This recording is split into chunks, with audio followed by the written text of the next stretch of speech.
या माया मधुकैटभप्रवथनी या माहिषोन्मूलनी या मुंडमथनी या रक्तबीजाशिनी शक्तिशुंभ निशुंभ दैत्यदलनी या सिद्धिलक्ष्मी परा सा चंडी नवकोटि सहिता मां पातु सर्वेश्वरी। सर्वस्वरूपे सर्वेशे सर्वशक्ति समन्विते भयभ्यस्त्राहिनो देवी दुर्गे देवी नमोस्तुते। संस्कृत शौर्यम इस समूह से संबद्ध सभी विद्वद्गण, जिज्ञासुगण, शास्त्र प्रेमीगण एवं संस्कृत शौर्यम इस समूह के संरक्षक व्यवस्थापकगण, आप सभी को प्रणाम करते हुए, साधुवाद करते हुए आज के इस ज्ञान सत्र का प्रारंभ कर रहे हैं। कल हम लोगों ने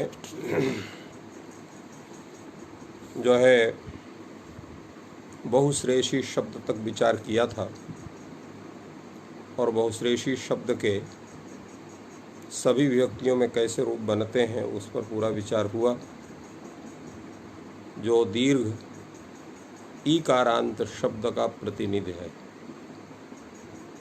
दीर्घ ईकारांत के विषय में सर्वप्रथम पपी शब्द का और इसके अनंतर बहुश्रेषी शब्द का रूप बताया गया। बहुश्रेषी शब्द समस्त शब्द है और पपी शब्द जैसे हमने बताया कि ये जो है ई प्रत्ययांत शब्द है। यापो द्वे कि द्वे च इस सूत्र से ही प्रत्यय होकर के लिडवत भाव होकर के ये रूप बना है और ये उणादि का रूप। एक तीसरा स्वरूप आ रहा है उणादि से ही निष्पन्न का, जो ई प्रत्ययांत शब्द है, वो है अतिलक्ष्मी ही शब्द। तो लक्ष्य धातु से लक्षेर मुट एक उणादि का सूत्र है, उसे स्त्रीत्व की विवक्षा में ई प्रत्यय होता है और उसको मुट का आगम हो जाता है उसी प्रत्यय को ही, तो टित्वात् स्त्रीत्व की विवक्षा में गीप होकर के और लक्ष्मी शब्द बनता है। और लक्ष्मीम अतिक्रांता इस विग्रह में अत्यादय क्रांत्याद्यर्थे द्वितीयया इस वार्तिक के द्वारा प्रादि समास होने पर अतिलक्ष्मी शब्द बनता है। इसकी समासत्वात् प्रातिपदिक संज्ञा होगी, सुविभक्ति होगी, अतिलक्ष्मी सु बने। अब यहाँ जो एक चीज़ गलत हो गया, यहाँ पर गी प्रत्यय टित्वात् नहीं होता है, ई प्रत्यय ही है, इसलिए अतिलक्ष्मी ये लक्ष्मी शब्द जो है वो ई प्रत्ययांत शब्द है।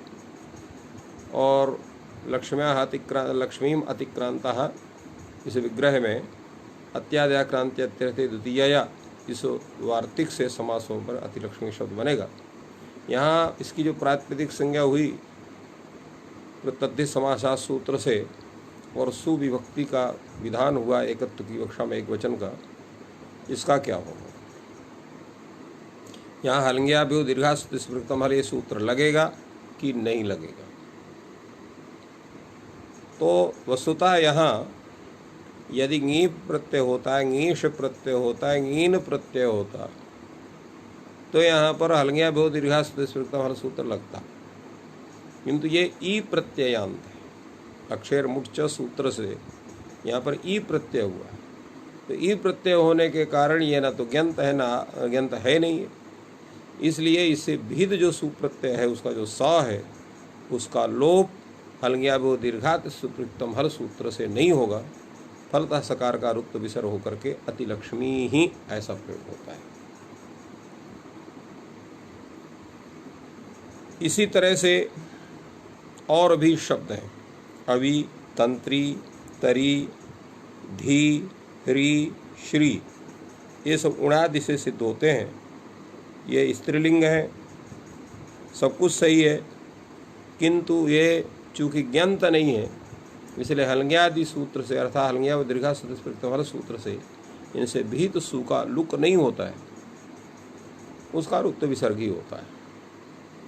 तो इसलिए अतिलक्ष्मी शब्द बनेगा। अतिलक्ष्मी ही शेष जिसका जो रूप है बहुश्रेषी के समान ही चलेगा। जैसे अतिलक्ष्मी है, अतिलक्ष्म्यौ, अतिलक्ष्म्यः, अतिलक्ष्मीम, अतिलक्ष्म्यौ, अतिलक्ष्मीन, अतिलक्ष्म्या, अतिलक्ष्मीभ्याम, अतिलक्ष्मीभिः, अतिलक्ष्म्यै। यहाँ पर अणाद्या से 8 का आगम हो जाएगा। जैसे बहुश्रेयस्यै बनता वैसे अतिलक्ष्म्यै, अतिलक्ष्मीभ्याम, अतिलक्ष्मीभ्यः। फिर यहाँ पर ngस में यहाँ पर भी 8 का आगम हो जाएगा। तो अतिलक्ष्म्याः, जैसे बहुश्रेयस्याः बनाया था आपने, तो अतिलक्ष्म्याः, अतिलक्ष्मीभ्याम, अतिलक्ष्मीभ्यः, अतिलक्ष्म्याः, अतिलक्ष्म्योः। और अतिलक्ष्मी नाम नहीं बनेगा, क्योंकि यहाँ पर जो है गेराम नद्याम निभ्या सूत्र, ज्ञंतात आवंतात, ह्रस्वंतात ज्ञंतात आवंतात, भीत जो आम है उसको नुट का आगम होगा, तो बहुश्रेषी नाम तो बन जाएगा। यहाँ पर क्या करें, अतिलक्ष्मी नाम बनेगा कि नहीं बनेगा? तो नुट आगम करने वाला कोई सूत्र नहीं हुआ, इसलिए अतिलक्ष्म्याम ही बनेगा। और अंगी में भी गेराम नद्याम निभ्या से यहाँ पर कैसे होगा? अच्छा, एक चीज़ वो ठीक आ गया, तो वो ह्रस्वान वहाँ नद्यंत नदी संज्ञा उसकी हो जाती है, इसलिए नुडागम होगा, वहाँ भी नुडागम होगा, क्योंकि नद्यंत है, क्योंकि नद्यंतात ह्रस्वंत, ह्रस्व नद्यापुन, ह्रस्वंतात नद्यंतात आवंतात, तो नदी संज्ञा हो जाएगी। तो नदी संज्ञा होने के लिए งี้वगैरह होना आवश्यक नहीं, इसलिए नदी संज्ञा यूज त्राख्य नदी से नदी संज्ञा अतिलक्ष्मी शब्द की हो तो नुडागम होगा। वो ध्यान नहीं था कि इसकी नदी संज्ञा, तो ह्रस्वंतात, नद्यंतात और आवंतात, तो नदी संज्ञा इसकी है, तो नदी संज्ञा होने से नुडागम होगा। तो इसका जो रूप बनेगा वो वही जैसे बहुश्रेषी नाम बनता वैसे अतिलक्ष्मी नाम, क्योंकि यहाँ पर क्ष है तो काशा जो है क्ष हुआ है, तो वहाँ पर श है और शा से पढ़ना है। बीच में व्यवधान जो माँ है वो पवर्ग में है, ई है वो अट में है, जैसे नकार को णकार होकर के अतिलक्ष्मी नाम ऐसा रूप बनेगा। और งี้में आम होने से अतिलक्ष्म्याम, अतिलक्ष्म्योः, अतिलक्ष्मीषु। और संबोधन में क्या होगा?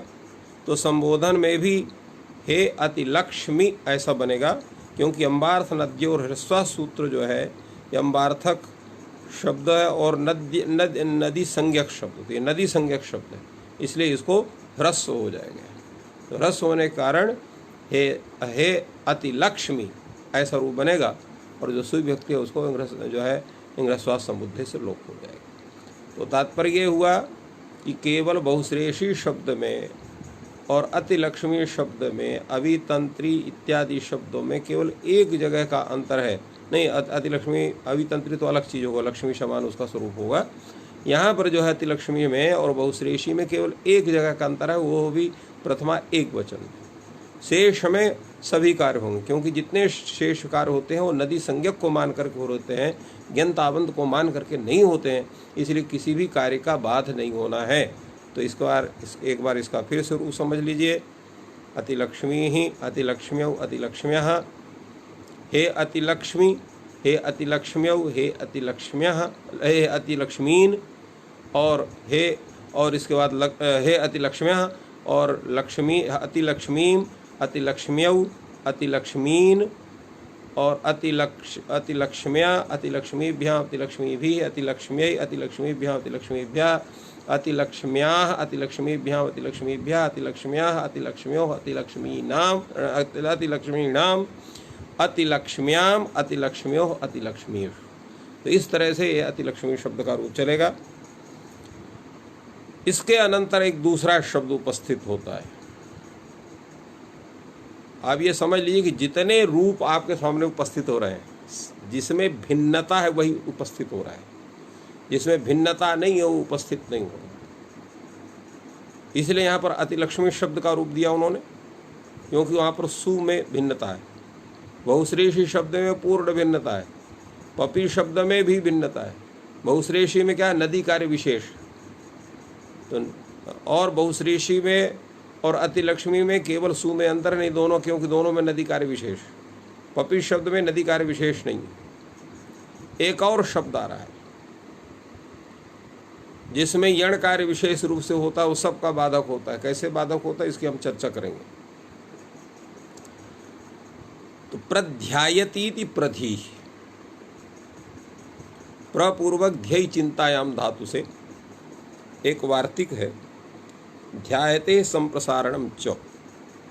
तो ध्यायते संप्रसारणम च इस सूत्र से, ए वार्तिक से, यहाँ पर क्युप प्रत्यय होता है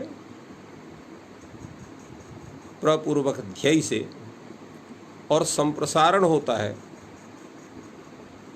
और संप्रसारणा से पूर्व रूप होता है, तो प्रधि बनता है। और एक सूत्र है हलः। तो ये हलः सूत्र क्या करता है कि जो जहाँ संप्रसारण हुआ है ऐसा जो अंग, उसके अंत्य को दीर्घ करता है। तो अंग होगा यहाँ पर, जैसे क्युब को मान करके अंग संज्ञा करेंगे प्रधि की, क्यों क्युब प्रत्यय है। यहाँ प्रत्यय यस्मात् शब्द स्वरूपम क्या होगा, तो प्रत्यय क्युप होगा। और उसके परे रहते या पूर्व जो प्रत्यय है उसकी अंग संज्ञा पहले ही कर देंगे, संप्रसारण आदि कार्य के पूर्व ही। जब संप्रय हो जाएगा फिर ये आपका जो है ये संप्रसारण आदि कार्य हुआ, सब जो है संप्रसारण से पूर्व हुआ। और इसके अनंतर यहाँ आप ये हलः सूत्र से दीर्घ कर देंगे तो प्रधि शब्द ऐसा बनेगा। ये प्रधि शब्द पुल्लिंग है। अब इसका रूप कैसे चलेगा, इसमें भी विशेषता है। तो सुविभक्ति लाएंगे, रुत्व विसर्ग कर देंगे, वहाँ पर तो कोई अंतर नहीं है, प्रधि ही बन जाएगा आपका। जब औ विभक्ति लाएंगे, प्रधि औ ये बनेगा, उस अवस्था में इको इण सूत्र से यहाँ पर यण प्राप्त होगा। उस यण को बाध करके सूत्र उपस्थित होगा, अचिष्ट धातु भ्रुवाम व्योर यिंगो मंगौ। ये सूत्र कहता है श्नु प्रत्ययांतस्य इवर्णो वर्णांतस्य धातोर भ्रू इत्यस्य च अंगस्य इयंग उमंगौ स्तः अजादो प्रत्यये परे।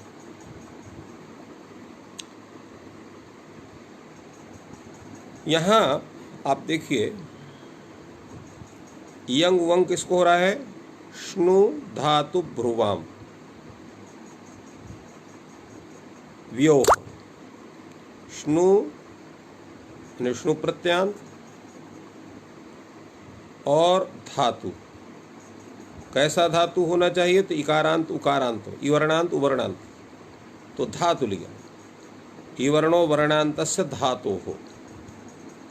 और भ्रुवाम का तो भ्रू हो गया, भ्रू को लिया गया। तो श्नुश्च धातुश्च भ्रूश्च इति श्नु धातु भ्रुवः तेषां श्नु धातु भ्रुवाम। यहाँ पर इतरेतर द्वंद्व समास हुआ है। तो ये अच के पर रहते श्नु प्रत्यांत शब्द और इवर्णांत उवर्णांत जो धातु तथा भ्रू धातु को भी अलग से ग्रहण किया। क्यों किया कि ये दीर्घ उकारांत, यहाँ पर ह्रस्व उकारांत का ग्रहण इनको करना चाहिए था, और धातु भ्रू का ये अलग से इन्होंने ग्रहण किया कि जिससे इसको भी उवंग किया जाए। इसका क्या है, इसमें अभी हम फिर से चर्चा करेंगे इसकी विशेष रूप से बाद में। अभी चूंकि अन्य विशेष चर्चनीय है, तो भ्रू को क्यों अलग से ग्रहण किया, क्योंकि जब इवर्णांत उवर्णांत कहते हैं तो भ्रू भी जो है उवर्णांत है, उसी से कार्य चल सकता था। फिर भ्रू का ग्रहण अलग से क्यों किया, इसकी बाद में हम चर्चा करते हैं, पहले इसका साधुत्व हो जाए। तो यहाँ पर प्रधि शब्द है, ये क्या है, ये इवर्णांत धातु है, क्योंकि दही चिंतायाम धातु है और उससे ये क्युप होकर के दीर्घादि संप्रसारण दीर्घादि करके प्रधि बना है, तो धातु उसको माना जाएगा, धातु तो उसमें है। तो कहे धातु संज्ञा तो दही की हुई थी, इसमें कैसे है, तो एक देश विकृत मनन्यवत, इस नियम के आधार पर दही भी ये धातु माना जाएगा और इवर्णांत धातु माना जाएगा।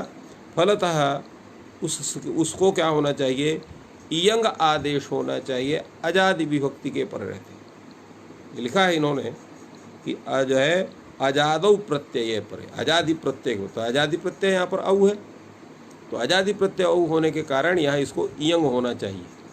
कहाँ होगा यहाँ पर प्रधि को, क्योंकि इयंगित है, उवंगित है, तो ये जो है गिच्च सूत्र से अंत्य अल को होगा, इसलिए प्रधि में अंत्य अल है, धी का ई, उसको इयंग आदेश प्राप्त होगा, इसलिए लिखा इति प्राप्ते। तब यहाँ पर सूत्र उपस्थित होगा एरनेकाचो संयोग पूर्वस्य धात्वयव संयोग पूर्वो न भवति य इवर्णः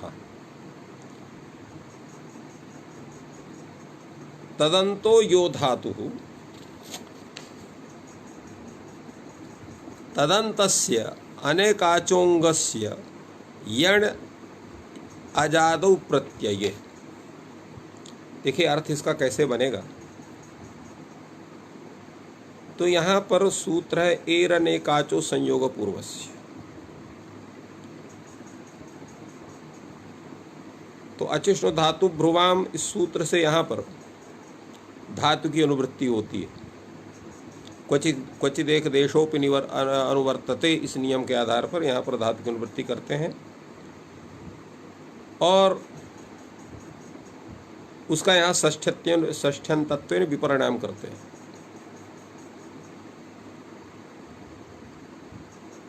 और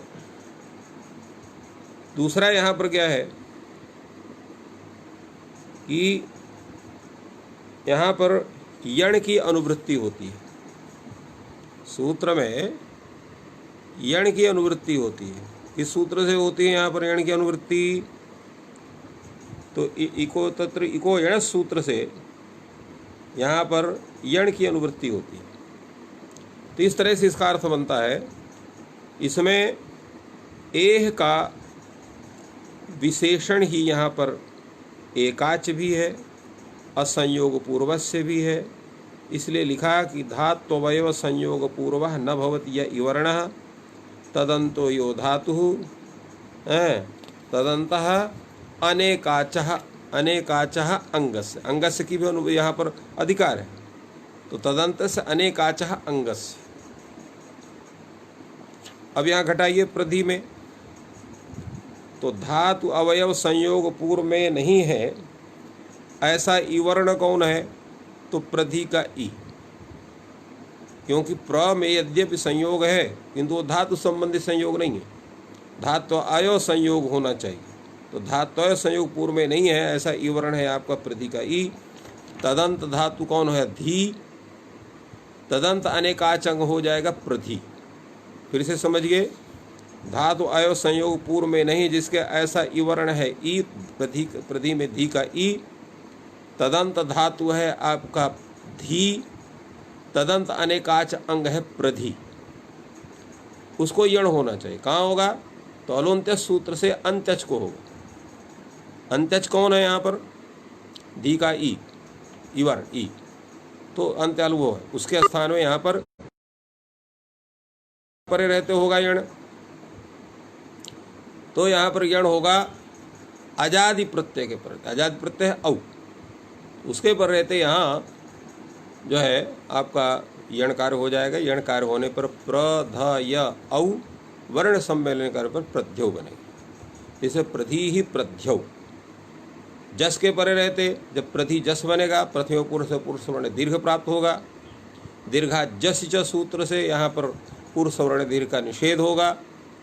और एरनो का यहाँ पर भी अचिष्ण धातु ब्रह्म सूत्र से यहाँ यंग प्राप्त हो, उसको बात करके एरने का जो संयोग पूर्व सूत्र से यण करने पर जो है प्रध्या सकार का रुत्व विसर्ग होने प्रध्या, तो इसे प्रधि ही प्रध्यौ प्रध्या।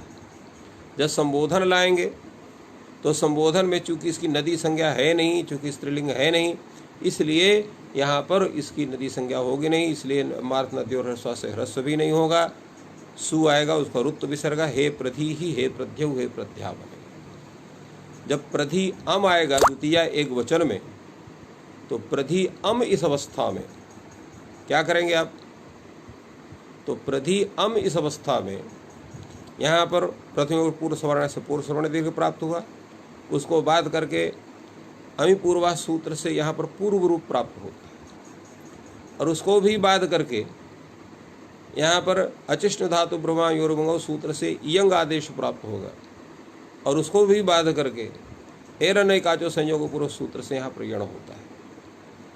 प्रश्न ये उठता है कि अचिष्ण धातु ब्रह्मा योरभंगव एरनय काचो संयोग पूर्व से यह प्रत्येक आजादी प्रत्यय के पर रहते करते हैं। अमी पूर्वाह जो है वह केवल अम प्रत्यय के पर रहते पूर्व का विधान करता है।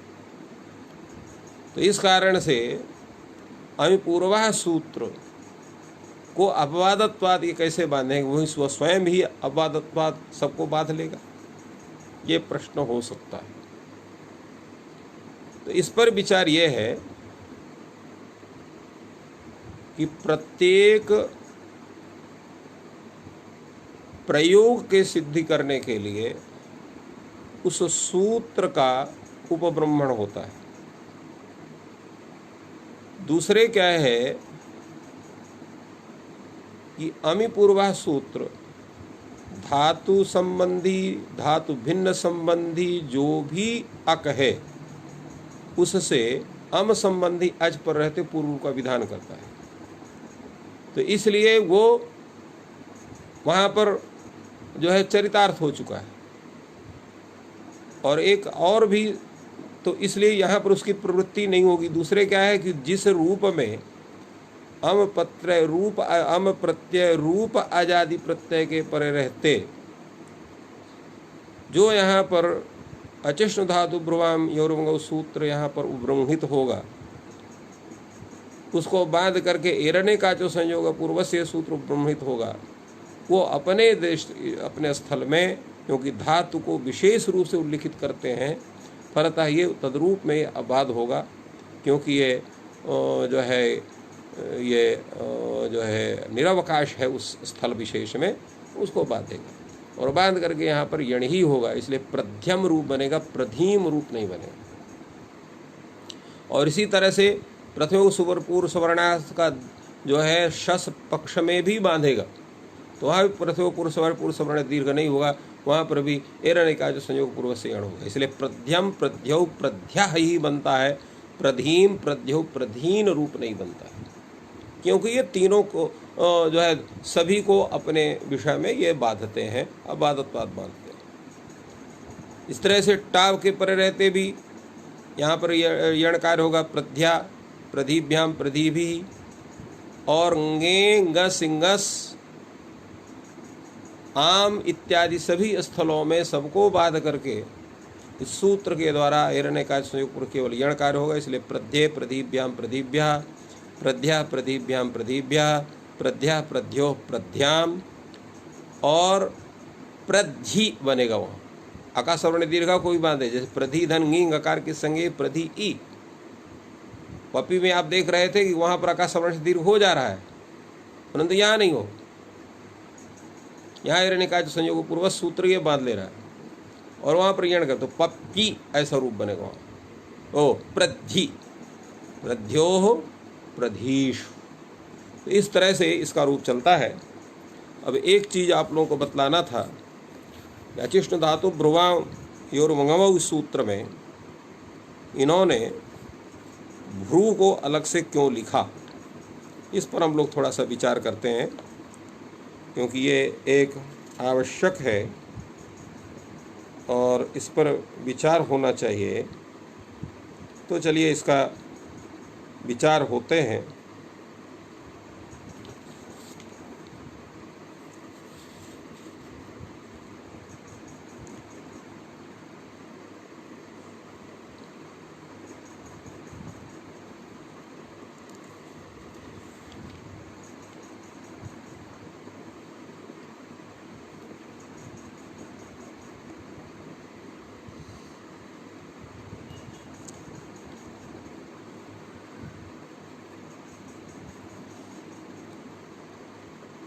इस पर कल विचार करते हैं विशेष रूप से, अभी आज थोड़ा सा इसमें विचार करने के लिए समय आवश्यक है। तो आगे इसको कल इस पर विशेष रूप से विचार करेंगे, पहले ही आज आगे की विचार करते हैं। तो इस तरह से ये आपका प्रधि शब्द आपका सिद्ध होता है। प्रधि शब्द का के पश्चात इसी तरह से ग्रामणी शब्द है। इसका भी जो यहाँ पर ग्रामणी ही ग्रामण्यो ग्रामण्यः, हे ग्रामणी हे ग्रामण्यो हे ग्रामण्यः, और यहाँ पर भी यणकार हो जाएगा हिरण्यकार संयोग पूर्वक सूत्र से, तो ग्रामण्यम ग्रामण्यो ग्रामण्यः ही बनेगा, ग्रामणीम ग्रामण्यो ग्रामणीन ऐसा रूप नहीं बनेगा। हिरण्यकार संयोग पूर्वक सूत्र से यहाँ पर भी यण होगा।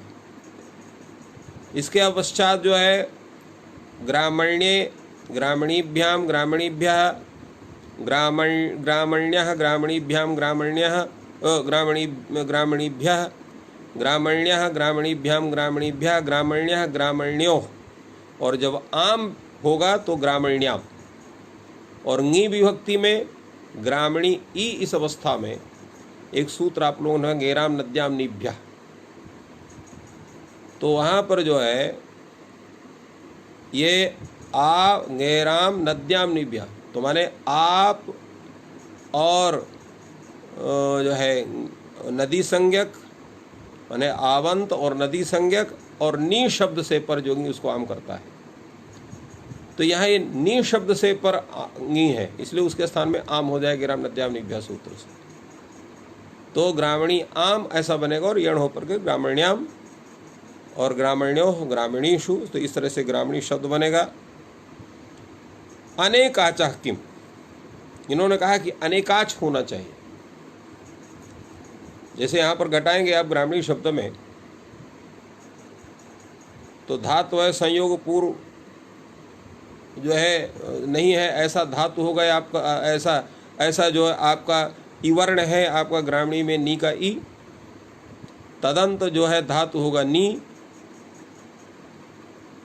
और जो है तदंत अनेकाच अंग होगा आपका ग्रामणी, इसलिए यहाँ पर होता है।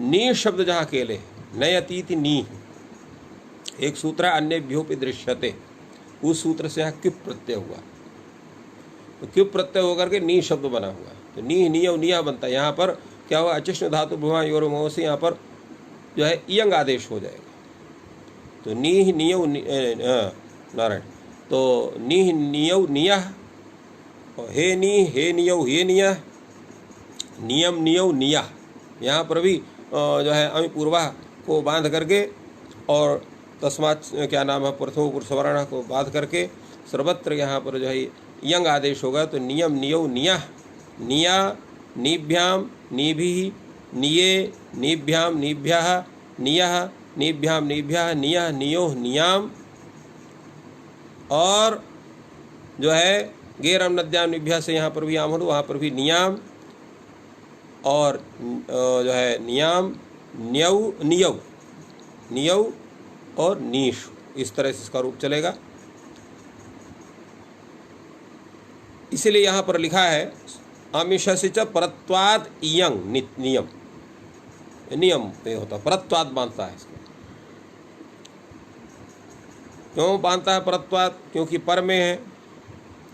तो एक नियम भी है कि अवादो यद्यन्यत्र चरितार्थ तर्हि उत्सर्गेण बाधते, अगर इसको हम उत्सर्ग भी मानते हैं तो अपवाद अगर कहीं दूसरी जगह चरितार्थ हो जाता है तो वो भी उत्सर्ग शास्त्र से बाधा जाता है, परत्वाद नित्यत्वाद आदि रूप। तो परत्वाद इन्होंने कहा कि परत्वाद यंग बाधते, परत्वाद कहा इन्होंने।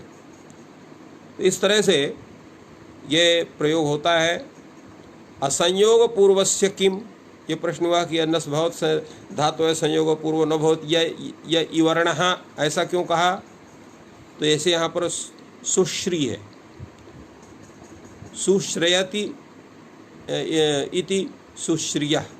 इसी प्रकार यवं क्रीणाति इति यवक्री, तो यवं क्रीणाति में यहाँ पर क्युप प्रत्यय है, और सुष्ठु श्रयति इति सुश्री ही, यहाँ पर भी क्युप प्रत्यय है।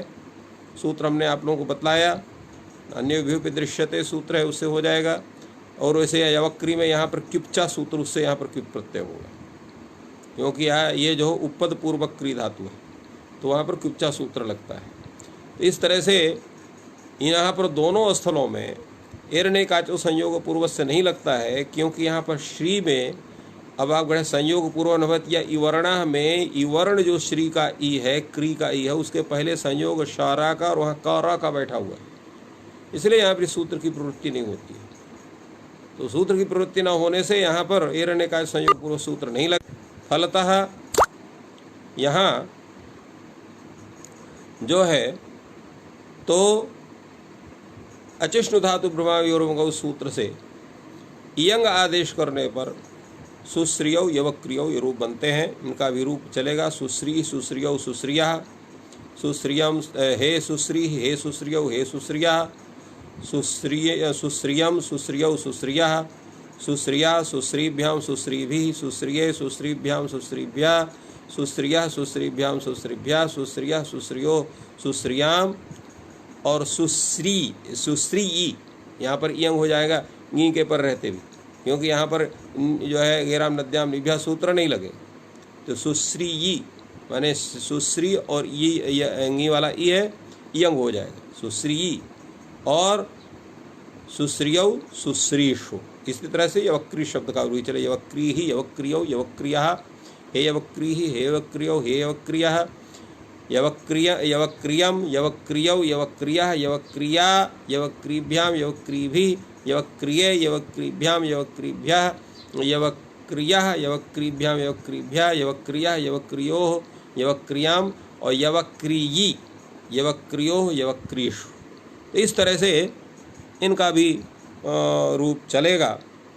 अब आपका दूसरा एक स्वरूप आता है जो है यही दीर्घ ईकारांत है। दीर्घ ईकारांत के अनेक स्वरूप आ रहे हैं। तो दीर्घ ईकारांत का स्वरूप आ रहा है जो है शुद्ध धी, शुद्धा धी ही यस्य सह शुद्ध धी ही, ये भी समास है यहाँ। इसका भी रूप भिन्न प्रकार का होता है, इसलिए यहाँ पे इसको कहा। तो सूत्र आपके सामने आ रहा है गतिश्च प्रादयः क्रियायोगे गति संज्ञा स्युः।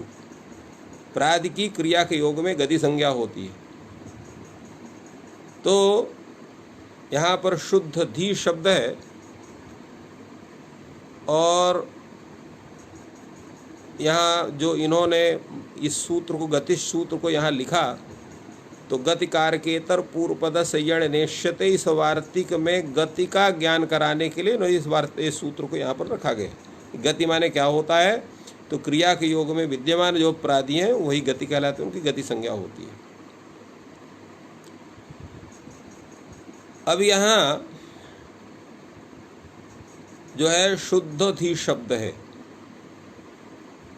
या तो यहाँ शुद्ध धी शब्द में शुद्ध धी विभक्ति लाएंगे, शुद्ध धी बन जाएगा।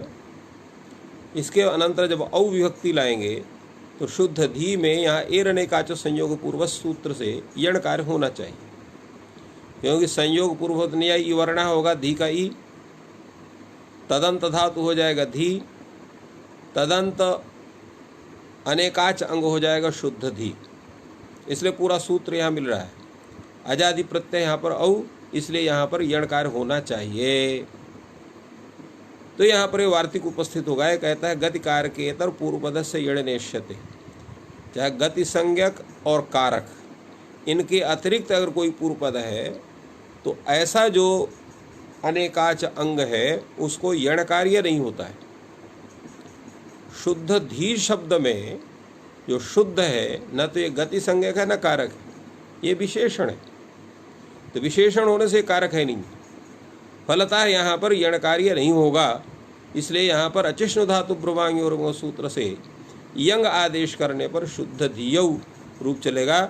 इसका रूप जो है जैसे अभी हम लोगों ने सुश्री और एवक्रीश शब्द का रूप चला है वैसे ही इसका भी रूप चलेगा। शुद्ध धी ही शुद्ध धीयौ शुद्ध धियः, हे शुद्ध धी हे शुद्ध धियौ हे शुद्ध धियः, शुद्ध धियम शुद्ध धियौ शुद्ध धियः, शुद्ध धिया शुद्ध धीभ्याम शुद्ध धीभिः, शुद्ध धिये शुद्ध धीभ्याम शुद्ध धीभ्यः, शुद्ध धियः शुद्ध धीभ्याम शुद्ध धीभ्यः, शुद्ध धियः शुद्ध धियोः शुद्ध धियाम और शुद्ध धी यंग आदेश, शुद्ध धी शुद्ध धियो शुद्ध धीश। तो इस तरह से शुद्ध धीश शब्द का रूप चलेगा। अब अगला एक सूत्र है, तो उस पर क्या कहते हैं, अगला शब्द है सुधी शब्द। सुष्ठु ध्यायते इति सुधी। यहाँ सुपूर्वक ध्येय चिंतायाम धातु। यहाँ पर भी जो पहला जो वार्तिक था, जो ध्यायते संप्रसारणम च, उसी सूत्र से यहाँ पर क्युप प्रत्यय हो गया, और क्युप प्रत्यय होकर संप्रसारण होकर के और हलः सूत्र से दीर्घ होकर के सुधी ही शब्द बना हुआ है। तो सुधी शब्द में यहाँ पर भी जब औ विभक्ति लाएंगे सुधी औ बनेगा, तो एरने का जो संयोग पर उस सूत्र से यहाँ यण कार्य होना चाहिए, क्यों सूत्र घट रहा है। तो यहाँ सूत्र लग जाएगा न भू सुधियो।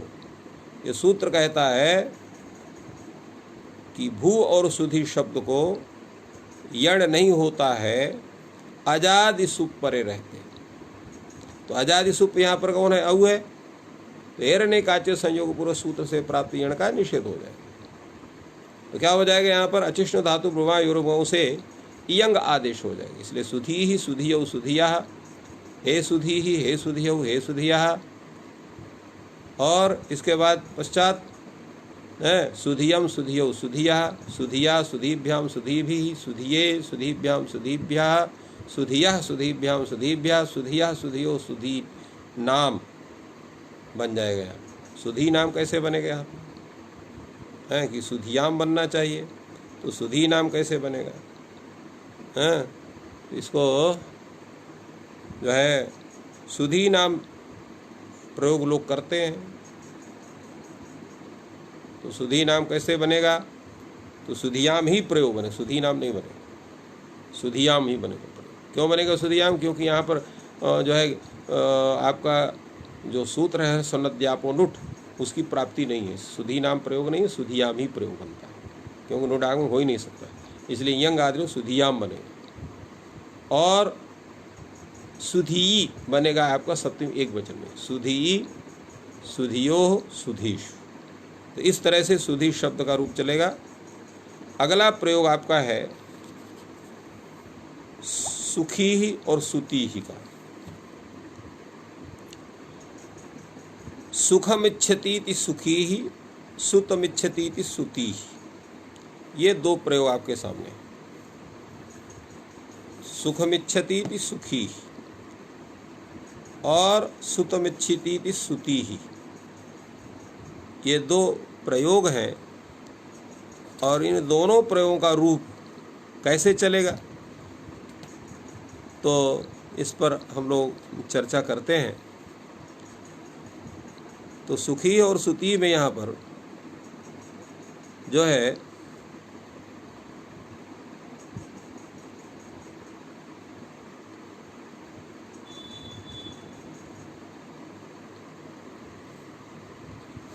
तो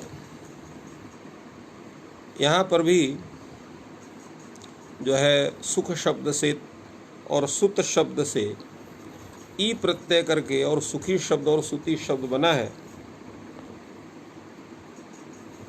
और उस सुखी शब्द से और सुती शब्द से जब आप सुविभक्ति लाएंगे और सुविभक्ति के द्वारा जब आप यहाँ उसका रुत्व विसर कर देंगे, तो सुखी शब्द बनेगा और सुती शब्द बनेगा।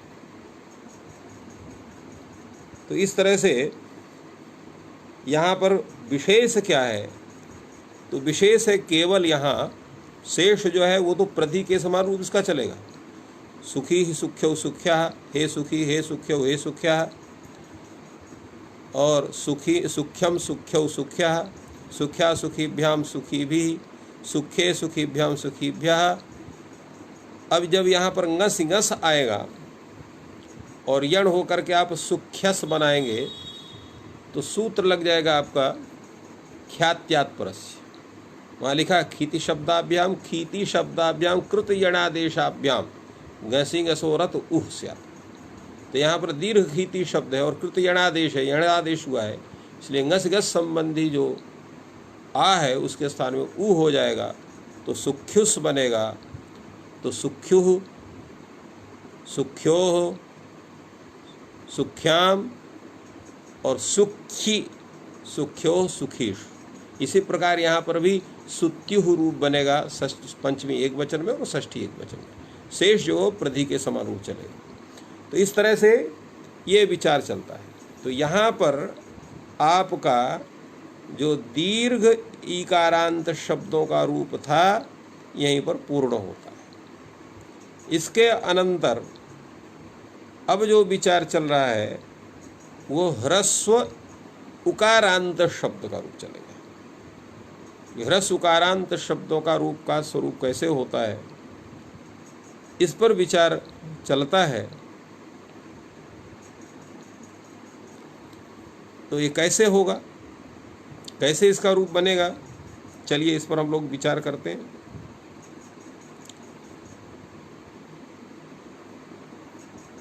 तो यहाँ जो है इन्होंने लिखा पहले शंभुर हरिवत एवं भान्वादया, शंभु शब्द को इन्होंने लिया। तो शंभु शब्द का भी यहाँ पर घी संज्ञा होती है हरि शब्द के समान ही। तो पहले शंभु शब्द उसे सुविभक्ति लाएंगे, रुत विसर्ग करने शंभु, और जब औ विभक्ति लाएंगे तो प्रथमे पुरुष वर्ण दीर्घ हो जाए तो शंभु, और जब जस विभक्ति लाएंगे तो जस च से गुण हो जाएगा और अवादेश हो जाएगा तो शंभवः। तो शंभु शंभु शंभु शंभवः। संबोधन में लाएंगे सुविभक्ति लाएगी आएगी वहाँ पर, और ह्रस्व से गुणा सूत्र से शंभु का जो ऊ है उसको गुण हो जाएगा। तो शंभो हे शंभो सा बनेगा, और एंग ह्रस्वा समुद्धय सूत्र से सकार का लोप होने पर हे शंभो रूप बनेगा। और द्विवचन में हे शंभु और बहुवचन में हे शंभवा। अम विभक्ति जब लाएंगे तो शंभु अम पूर्वा से पूर्व होगा शंभुम, द्विवचन में जो है शंभु, और बहुवचन में शंभु जस शस विभक्ति में शकार की संज्ञा होने पर पुरुष वर्ण दीर्घ होने पर तस्माच्छ सोना पुंस से सकार को नकार करने पर शंभून रूप बनेगा। जब टा विभक्ति लाएंगे शंभु टा बनेगा, घी संज्ञा इसकी हुई है शेषोघेषक सूत्र से, जैसे हम पहले बताए थे कि प्रातिपदिक संज्ञा होने के पश्चात तत्काल घी संज्ञा होगी। तो घी संज्ञा होगी तो घी संज्ञा से यहाँ पर घी संज्ञा से बीत यहाँ पर टा है, उसके स्थान में अंगुना स्त्रियाम से आप ना आदेश करेंगे, शंभु ना बन जाएगा। अब यहाँ की सूत्र की प्राप्ति नहीं तो केवल शंभुना। तो शंभुना शंभुभ्याम शंभु भी ङे विभक्ति आएगी तो शंभु ङे बनेगा, कार्य की संज्ञा एक घी संज्ञा होने के कारण घेरंगित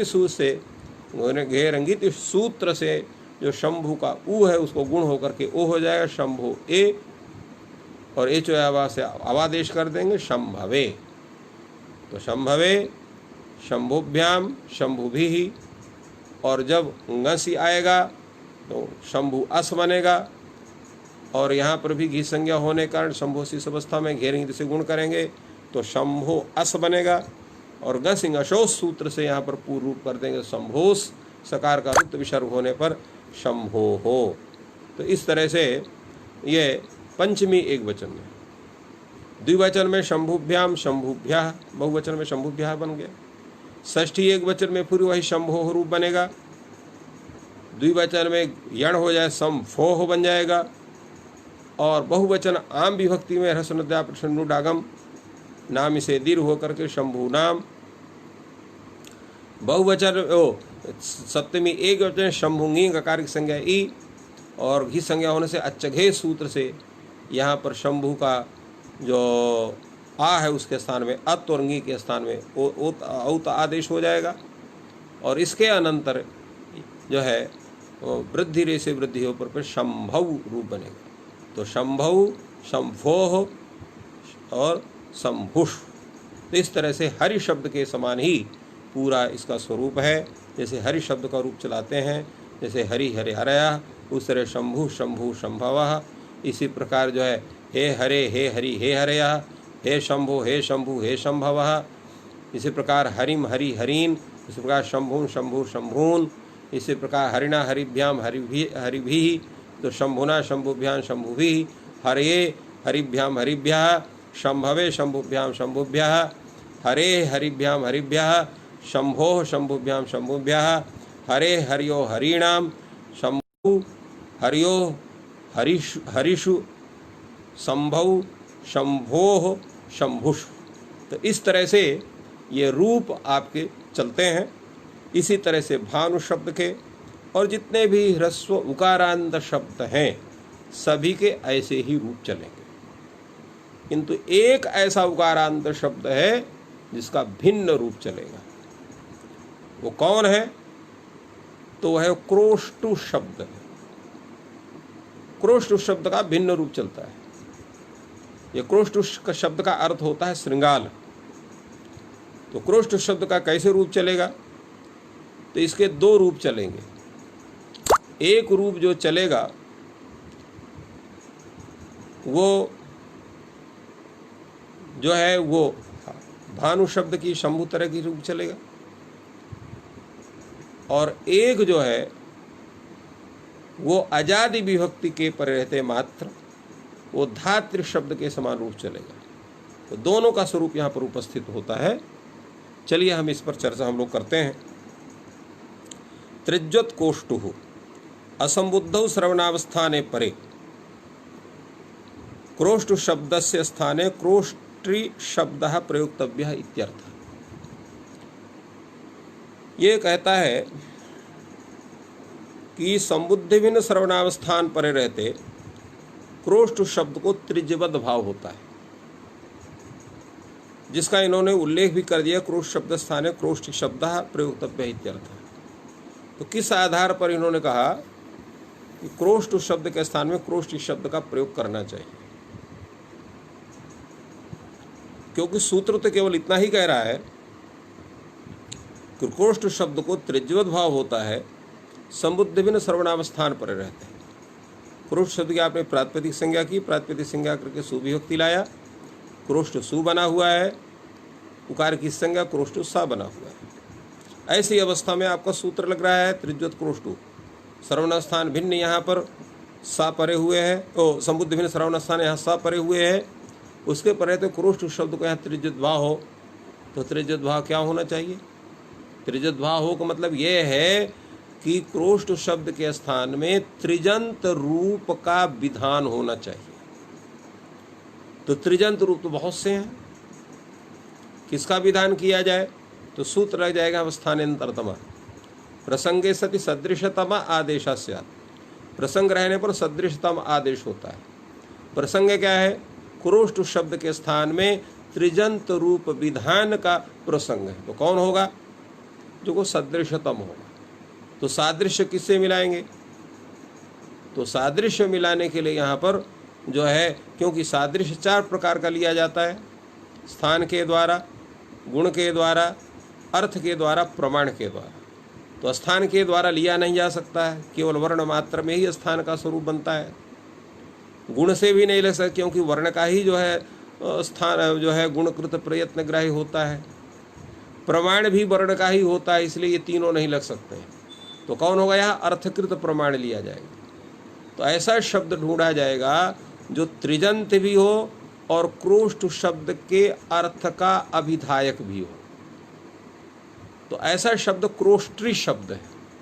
इसलिए स्थानांतरतम इस सूत्र की सहायता से त्रिज्वत क्रोष्टु इस सूत्र के द्वारा क्रोष्ट शब्द के स्थान में त्रिजंत रूप क्रोष्ट्री का विधान होता है। ये क्रोष्ट्री शब्द बनता है, तो क्रोष्टी सु बनेगा। क्रोष्टी सु इस अवस्था में उकार की संज्ञा क्रोष्टी सा बना। तब यहाँ पर सूत्र लग जाएगा ऋतोंगी सर्वनावस्थानयो। ये कहता है ऋदंतस्य अंगस्य गुणः गौ सर्वनावस्थाने च। ऋदंत अंग को गुण होता है ङी और सर्वनाम स्थान पर रहते हैं। तो यहाँ क्या है? सर्वनाम स्थान पर रहते हैं। तो इसके यहाँ पर क्रोष्टी के री को गुण प्राप्त हो, उसको बाध करके सूत्र लग जाएगा आपका ऋदु सनस्पुर दंसोनो हसाम च ऋदंतानाम उष्णसादीनाम चानंग स्याद असमुद्धौसौ। ये कहता है ऋकारांत जो शब्द और उष्ण शब्द, उर्दंश शब्द और अनेह शब्द, इनको सर्वनाम स्थान पर रहते, समुद्र बिन सर्वनाम स्थान पर रहते, नहीं समुद्र बिन सु परे रहते, सर्वनाम स्थान नहीं, समुद्र बिन सु परे रहते। क्या होता है? अनंग आदेश होता है। अनंग क्या है? गीत है। गीत कहाँ होता है? अंत्यल के स्थान में होगा गीत, क्योंकि यहाँ पर सूत्र लगे, गीचा सूत्र लग जाएगा। तो अंत्यल कौन है यहाँ पर? कर्तृ में री, इसलिए री के स्थान में अनंग आदेश हो जाएगा। अनंग में ङ की और ना की संज्ञा तसलोपा से लोप होकर के क्रोष्टन सा बनेगा। क्रोष्टन स इस अवस्था में क्या होना चाहिए? तो इस अवस्था में यहाँ पर सूत्र आपका लग जाएगा अत्रिंचित स्वश्रीण त्रिनेष्टि त्वष्टि क्षत्रि हो त्रिपोत्रि प्रशास्त्रीण। तो यहाँ पर क्या है? ये क्रोष्टि शब्द क्या है? ये त्रिजंत है, क्योंकि त्रिज्वत भाव होने से त्रिजंत है ये। तो त्रिजंत मान करके अत्रिंचित सूत्र से यहाँ जो उपधा भूत जो यहाँ पर क्रोष्टन में टाका आ है, उसकी उपधा संज्ञा आपने किया लोन्त्यात पूर्व उपधा से, तो उपधा भू जो क्रोष्टन में टाका आ है उसको यहाँ पर दीर्घ कर देंगे तो क्रोष्टान स बनेगा। सा का जो है हलज्ञा भी दीर्घा सूत्रम हल सूत्र से लोप हो जाएगा। न का नलोपा प्रातिपदिकांत सूत्र से लोप हो जाएगा, तो बनेगा आपका क्रोष्टा, ये रूप बनता है। तो एक बार क्रोष्टु रूप भी बनेगा, क्योंकि ये त्रिज्वत क्रोष्टु जो सूत्र है यह जो है नहीं, तो क्रोष्टा ही रूप बनेगा, क्रोष्टु नहीं बनेगा। हाँ, तो क्रोष्टा रूप बनेगा, क्योंकि वो नित्य वो कर रहा है, तो इसलिए क्रोष्टा शब्द बना। औ में परे रहते यहाँ पर चूंकि ऋतु सन स्फुरदन सोने संग सूत्र लगेगा नहीं, क्योंकि वो सु परे रहते करता है, तो ऋतुंगी श्रावना स्थान से गुण हो जाएगा। तो क्रोष्टि औ में गुण हो तो क्रोष्टर औ हो जाएगा। क्रोष्टर औ इस अवस्था में अब 33 सूत्र से उपधाभूत जो यहाँ पर टाका उसको आप दीर्घ कर देंगे, तो क्रोष्टार औ वर्ण सम्मेलन क्रोष्टारो। इसी तरह से औ विभक्ति में जस विभक्ति में यहाँ पर गुण होने से क्रोष्टारस सकार क्रोष्टारा, तो क्रोष्टा क्रोष्टारो क्रोष्टारा ये रूप बनेगा। जब आप संबोधन में पहुँचेंगे तो संबोधन में क्या होगा? तो संबोधन में आपका जो है क्या रूप होना चाहिए? तो संबोधन में त्रिज्वत क्रोष्टु सूत्र भी नहीं लगेगा, क्योंकि संबुद्ध भिन्न सर्वनाम स्थान पर रहते कोई वो त्रिज्वत भाव करता है। इसलिए क्रोष्टु शब्द से जब आपका संबोधन रहेगा तो सीधे वहाँ पर आपका ह्रस्व से गुणः सूत्र ही लगेगा और क्रोष्टो सा बनेगा। हे क्रोष्टो सा, सकार का एंग्रस्वा संबुद्धे सूत्र से लोप हो करके हे क्रोष्टो ऐसा रूप बनेगा। अर्थात जैसे हे भानो आपने बनाया, हे शंभो बनाया, हे हरे बनाया, उस तरह से हे क्रोष्टो रूप बनेगा। तो हे क्रोष्टो और हे क्रोष्टारो, हे क्रोष्टारा रूप बनेगा। अब अम विभक्ति में क्रोष्टारम, औ में क्रोष्टारो। अब यहाँ से गुणकार कार्य भी और त्रिज्वत भाव कार्य भी यहाँ से समाप्त हो गया। शस विभक्ति है क्रोष्टु से शकार की संज्ञा अस, वहाँ पर आप प्रथम पूर्व सवर्ण दीर्घ कर दें, क्रोष्टु स बन जाएगा और सकार को तस्मात् सोनापुन से नकार बने क्रोष्टून। तो इस तरह से क्रोष्टारम क्रोष्टारो के अनंतर जब टा विभक्ति आएगी तो क्रोष्टु टा बनेगा। क्रोष्टु ट इस अवस्था में क्या होगा? तो सूत्र लग गया यहाँ पर विभाषा तृतीया दिश्वची। ये कहता है आजादी तृतीया विभक्ति पर रहते क्रोष्ट शब्द के स्थान में विकल्प से त्रिज्वत भाव होता है। तो जब त्रिज्वत भाव हो जाए तो क्रोष्टि आ है, किसी सूत्र की प्राप्ति है नहीं, इसलिए वहाँ पर यणकार हो जाए तो क्रोष्ट्रा बन जाएगा। किंतु जब त्रिज्वत भाव नहीं होगा तो आंगोनास्त्री घी संज्ञा होने से आंगोनास्त्रियाम से ट के स्थान में ना होने पर क्रोष्टुना ऐसा रूप बनेगा। तो क्रोष्ट्रा क्रोष्टुना ये दो रूप बनेंगे। इसके बाद भ्याम भिस में जो है वो क्रोष्टुभ्याम क्रोष्टु भी ऐसा ही स्वरूप बनेगा। जब आप आएंगे ङे विभक्ति में चतुर्थी में तो क्रोष्टु ङेंग आकार की संज्ञा ए विभाषा तृतीया दिश्व से विकल्प से त्रिज्वत भाव, तो क्रोष्ट्री ए यण किया आपने तो क्रोष्ट्रे रूप बन गया। जब नहीं होगा तो क्रोष्टु ए इस अवस्था में घेर घेर से गुण हो जाएगा, अवादेश क्रोष्टवे। तो इस तरह से क्रोष्ट्रे, क्रोष्टवे, क्रोष्टुभ्याम, क्रोष्टुभ्या। और जब आप लाएंगे ngस विभक्ति तो क्रोष्टु ngस ही बनेगा, गकार इकार की संज्ञा क्रोष्टु अस।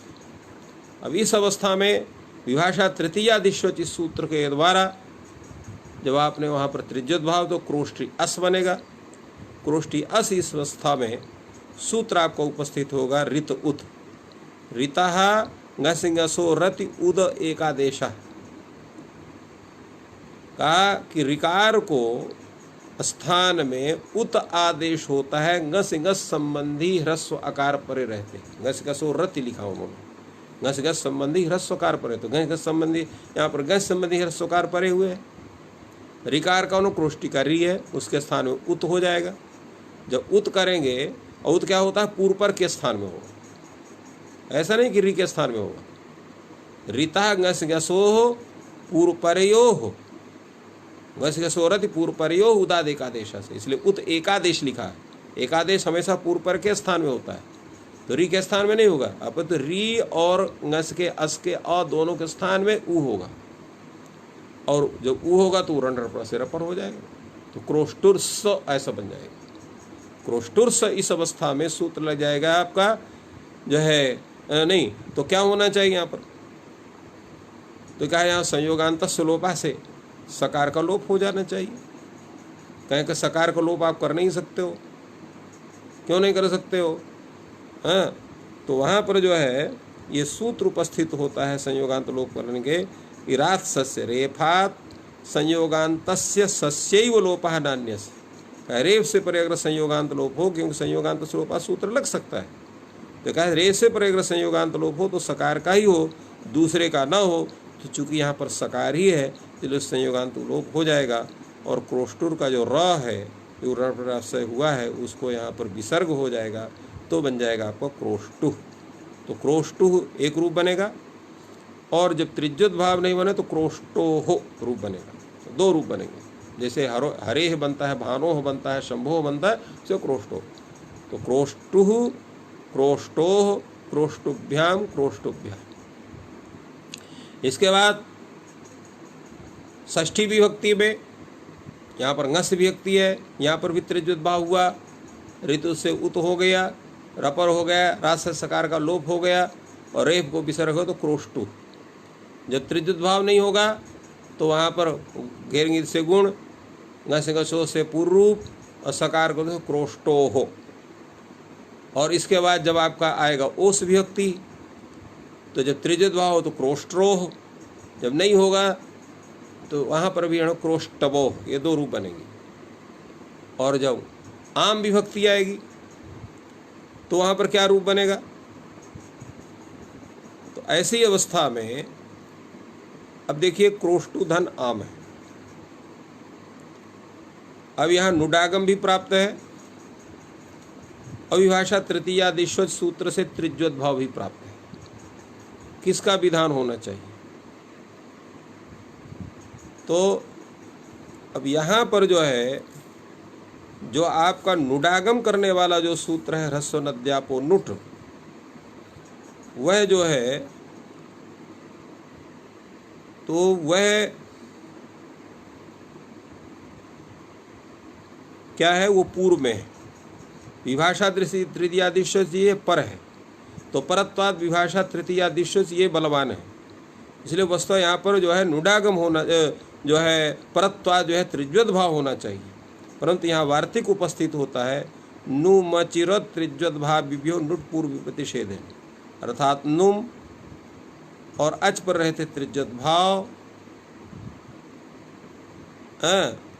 और र भाव, इनके कोई पूर्व प्रतिषेध से बाध करके नुट का विधान होता है। तो क्रोष्टु आम इस अवस्था में यहाँ पर जो है क्या है, त्रिज्वत भाव प्राप्त है। तो त्रिज्वत भाव को पूर्व प्रतिषेध से बांध करके यहाँ नुडागम ही होगा, तो क्रोष्टु नुट आम बनेगा। और नकार की उकार टकार की संयोग क्रोष्टु नाम ऐसा होगा। अब यहाँ पर किसी सूत्र की प्राप्ति है नहीं, फलतः यहाँ पर जो है नाम इस सूत्र से दीर्घ होकर के क्रोष्टु नाम बनेगा। तो ये इस तरह का इसका स्वरूप हुआ। जब आप आएंगे सप्तमी एक वचन में तो क्रोष्टु ङी गकार की संज्ञा क्रोष्टु ई है। विभाषा तृतीया दिश्वत सूत्र से यहाँ पर त्रिज्योत भाव तो क्रोष्ट ई बनेगा। ऋतोंगी सर्वनामास्थान से यहाँ पर गुण हो जाए तो क्रोष्टर ई बनेगा। वर्ण सम्मेलन क्रोष्टरी, और जब नहीं होगा तो गुण यहाँ पर घी संज्ञा होने के कारण अच्छघे सूत्र से टू को क्रोष्टु में टू को आकार और ङी के स्थान में औ आदेश, वृद्धि से वृद्धि हो पर क्रोष्टव, और ओस में क्रोष्टवोह क्रोष्ट्रोह, और सप्तमी बहुवचन में क्रोष्टुष। तो इस तरह से जो है सर्वनाम स्थान संज्ञक प्रत्ययों के पर रहते केवल त्रिज्यत भाव के रूप होंगे। संबोधन में एक वचन में केवल हरि शब्द या भानु शब्द या शंभु शब्द के समान ही रूप चलेगा। टा ङे ङसी ङस ओस आम ङी ओस, इनमें दो दो रूप बनेंगे और आम में केवल एक ही रूप बनेगा। तो इसलिए टा ङे ङसी ङस ओस और ङी ओस, इनमें दो दो रूप ऐसा समझना चाहिए। और इसके बाद भ्याम्भिस भ्याम्भ्यस भ्याम्भ्यस और आम और सुप, इनमें केवल एक ही रूप और वो भी शंभु शब्द के समान रूप चलेगा। तो इस तरह से इनको रूप का स्वरूप है और इस तरह से इसका रूप चलता है। और यहीं पर हम लोग विश्राम करते हैं। कल हम और जो अवशिष्ट है उस पर चर्चा करते हैं। ये आप सबको बहुत बहुत धन्यवाद। जय तु संस्कृतम।